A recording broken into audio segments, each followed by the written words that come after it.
Beginning on July 1st, 2025, schools will begin revenue sharing with their own athletes. The current cap on that revenue is $20.5 million for all sports, but that cap increases by at least 4% each year. He is the son of 2 Olympians, Tom Loy, so this guy is incredibly athletic. We're going to have him on the show in just a bit to give us his finalists, and you can clearly see that athleticism on tape. Let's tell you his scouting profile, a little bit more about him. You're going to see a lot of number ones next to his name when we roll through it. He is the top offensive tackle in the country.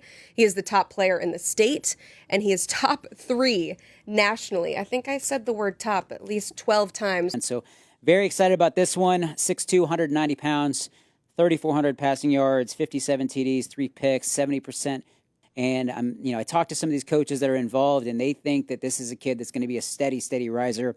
You mentioned this earlier about kind of going out. Because Ewers was the 5-star recruit, and Pavia was unranked and started at the JUCO level and was even a 3-star transfer this past offseason. But if you look at it, even though he's a great story on all that, statistically, he's been one of the best quarterbacks in the entire country. If you look at Pro Football Focus grades and stuff of that ilk. I mean, he's been a fantastic passer, very efficient and accurate, other than last week's game against Ball State. And he is a huge pain to deal with in the run game because he just really knows that offense, and he's a great ball handler.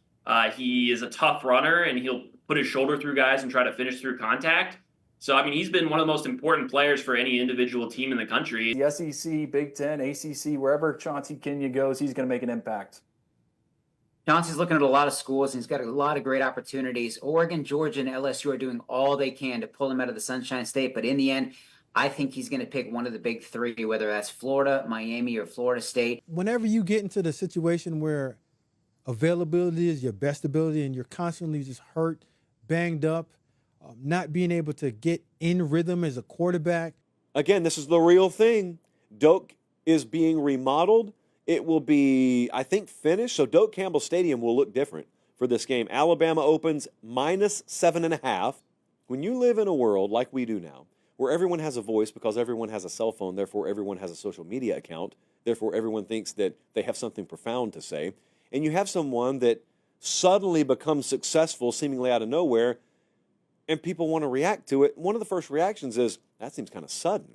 Well, man, he didn't really have to pay his dues. He didn't really have to work his way up. Well, you see their destination. Like, you see them arrive. You see them pull into the driveway. You have no clue what the journey consisted of. They could have come from 5 miles away or 5,000 miles away. You don't know what predated that moment. You just see, oh, he's the head coach at Ohio State. He's never been a head coach before. Wow, it's a ready-made winner. To view a conference and a product in isolation.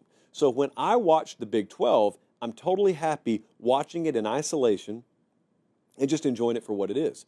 I mean, literally, how do I talk otherwise on a national college football show? How do I engage a national college football audience talking about the Big 12? This small but very vocal minority of internet people come at me and they said, well, what has he won? Anytime you say a coach is top 10, anytime you say Brian Kelly's a top 10 head coach, we only got 8 of them in college football who have won a playoff game.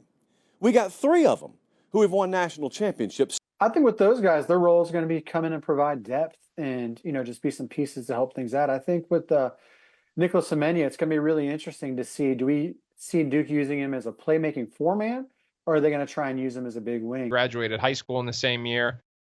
He is same thing, 5 years at Villanova, but the jump he has made this year, and I know he's come back down to earth a little bit in the last month or so, but this is someone who averaged 16.5 points per game last year as a senior and is up near 24 points per game this year as a grad student. The 3-point shooting has really risen.